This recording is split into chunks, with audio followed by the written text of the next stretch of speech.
The peace testimony today is one of the things that binds, I think, all friends across our very wide theological spectrum.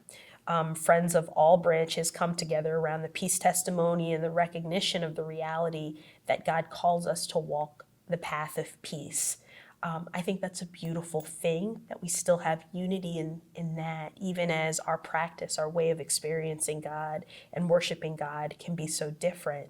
For me, I'm still very much spoken to by that image of the lion laying down with the lamb in the peaceable kingdom, of pounding our swords into plowshares, and instead of focusing on ways of imposing our will on others, really living into that nurturing faithfulness.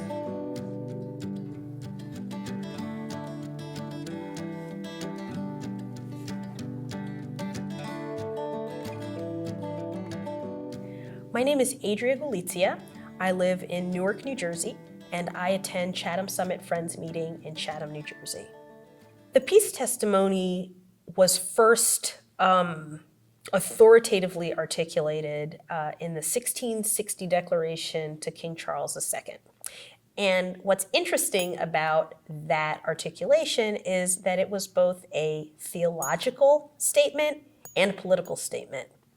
The theological statement is, as followers of Christ, we believe that we have been disarmed by the gospel. We are no longer going to lift up weaponry against our fellow man. We instead will only engage in the spiritual warfare described in Ephesians 6, what friends would come to call the Lamb's War, of praying for each other, of preaching the gospel, of living in the power of the Spirit. The political side, however, is that there was a lot of tumult, basically civil war in England at that time. And by making this declaration, it was basically saying, look, as Quakers, we're harmless. We're not going to get on any army's side. We're not going to try to overthrow the government. We're safe. Please just leave us alone to pray. And by doing that, early friends protected the fledgling Quaker movement from political persecution. Early friends were fond of quoting the scripture verse that, we must work out our salvation with fear and trembling. It's not enough to look at the past and say, oh, well, those faithful people in the past did X, and therefore I today must do X. We have to encounter that spiritual reality for ourselves. And so as we consider the peace testimony, it's not enough to say, oh, well, George Fox said this, and Barclay said that. The question, as it was in Fox's time, is, what canst thou say? And so, I think friends today, certainly, I in this moment have to always go back to the beginning. Okay, do I believe that the Spirit that spoke through Jesus, that said, lay down your sword, that said, resist not the evil person, that's informed Christians and Quakers for the last 2,000 years, do I believe that that Spirit has changed? Have I experienced the reality of that Spirit? Have I experienced that feeling of being disarmed?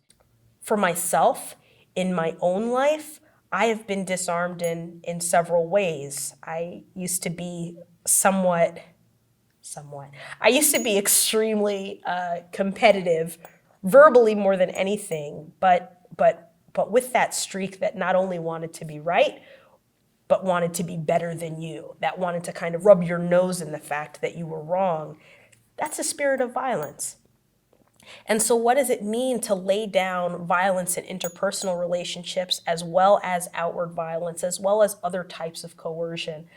I've been in situations where I've had legal rights that I could have enforced in court, but I laid down those rights because that for me, didn't feel like how I was called. Better to be wrong than to use coercive means and stand on my rights in certain ways. So I think each of us has to ask ourselves, how are we being called in this moment? Have we encountered that power that takes away the occasion for all war and for all violence? Have we encountered that power and that love that brings us into the reality of a peaceful way of life, understanding that that's going to mean sacrifices? Understanding that that's going to mean taking it on the chin.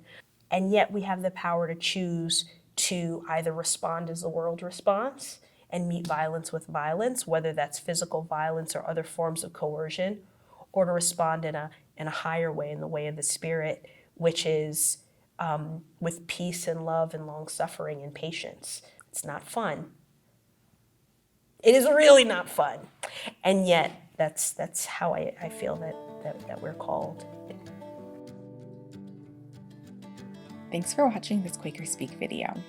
We release a new video every other Thursday. You can watch all our videos in this playlist here. You can subscribe to our channel by clicking this button here. You can support us through our Patreon here. Thanks again for watching and have a happy Thursday.